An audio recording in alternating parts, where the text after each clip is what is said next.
Here at the Delray Beach Garlic Festival, there's so much to do. There's over 300 vendors, live music, and of course the fantastic food. Imagine you're sitting at the bar enjoying company with your friends, and all of a sudden in a split second, everything changes. Fire department officials are on scene.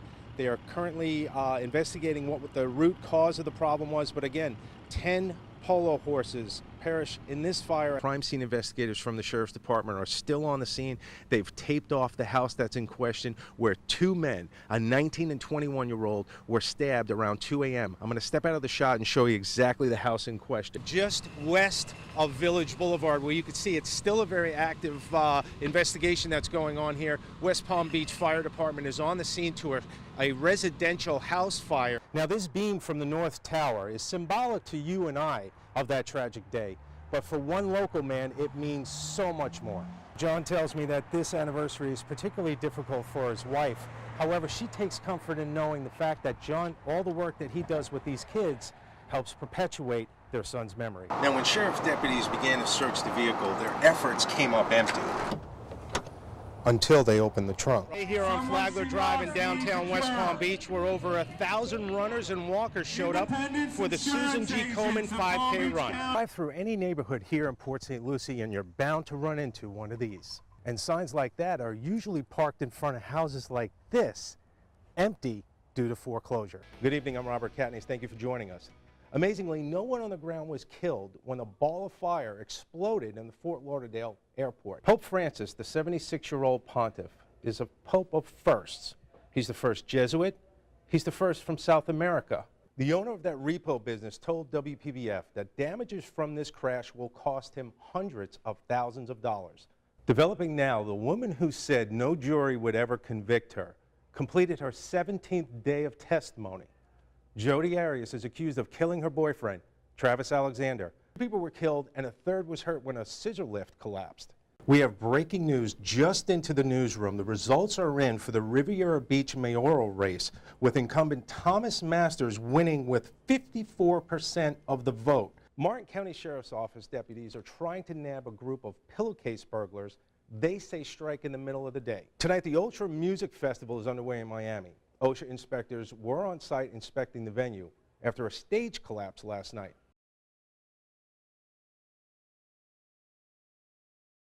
Gary was really overcome with emotion. He was just an awesome brother, man. Ryan Morales talks about his brother he will never see again. Disbelief. I mean, it hurts. We're just walking around like zombies, like it's a nightmare, and I'm just waiting to wake up from all of this. Sergeant Gary Morales was gunned down while sitting in his patrol car during a morning traffic stop.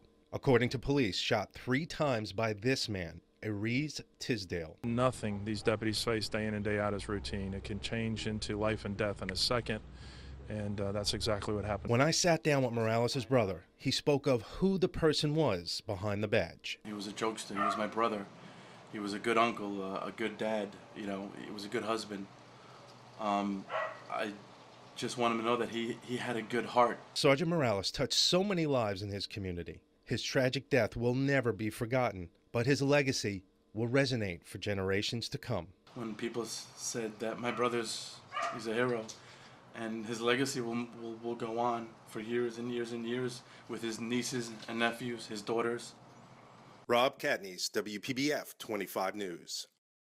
You know, it's really sad when you wake up and you hear something like this going on in your neighborhood. When Isidrio Zavala took the lives of his 11 and 12-year-old sons and then turned the gun on himself, all while his estranged wife witnessed the unimaginable horror, this quiet Boynton Beach neighborhood, the very next day, was the scene of a march for peace, healing, and prayer. We were just letting them know that we're here with them. Their faith is strong, so that's a good thing. And we were just helping them in their faith. We said a prayer with them, and we just let them know that we are in the community and we are here to help in whatever way that we can. Activists from Boynton United marched through this neighborhood and descended on the Zavala home to provide comfort and a vigil of hope to friends and family, still trying to absorb the unthinkable. Today with a show of support to walk up the street, speak with the neighbors, and end here at the house. And we started with prayer and we ended with prayer here.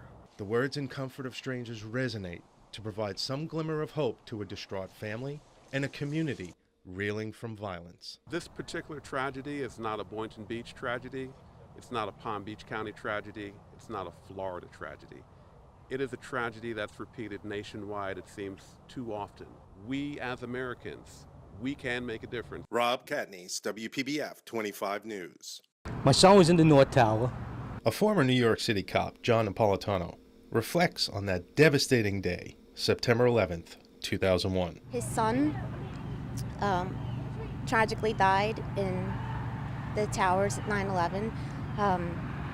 John, every year, you know, this is a tough time for him, but he wants to use the experience to share with the kids. John shares his personal experience of tragedy, helping educate a generation too young to remember what will never be forgotten. On September 11, 2001, we joined hands and hearts with those that we lost, with people some of us didn't even know, and gave their family and friends a shoulder to lean on.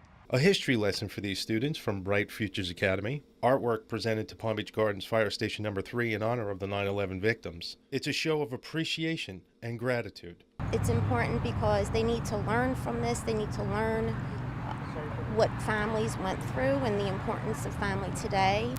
They need to know what it is to have pride in the United States, what it is to be an American. These kids learn a valuable life lesson in courage of the fallen and pride for a country. Those that wish to honor my son, he's not here that you could thank him, but when you see a fire truck go by or a police station or an ambulance, wave. Be surprised. They're going to see it and it'll go a long way. Rob Catanese, WPBF 25 News. You are looking at exclusive video of a suspect surrendering to police. This after an intense 4-county chase with speeds topping 100 miles per hour. I saw a whole bunch of flashing lights, and then I was holding my wheel. I'm like, oh my gosh, you guys, what's going on? I just saw a minivan, green minivan pass right by me in the left lane, and then 30 cop cars just passed it right by it. Police say the suspect is this man, 36-year-old Samal Hammond, and this wild ride all began in Dade County. Shots were exchanged between the Metro-Dade police sergeant that arrived and the suspect, and then the chase was on. And that chase ended here in Martin County with police deploying stop sticks along the way. Cornered with no place to go, Hammond refuses to call it quits. Then turned into really a SWAT call out. SWAT teams were locked into the suspect's every move. Here's more exclusive video. Take a look at the red laser from a weapon pointed directly at Hammond's head. It did look like we had one of those classic situations we were afraid of where sometimes the suspect wants the police to kill them. After an hour of tense negotiation, police finally convince Hammond to surrender, who now faces a litany of charges. Rob Catanese, WPBF 25 News.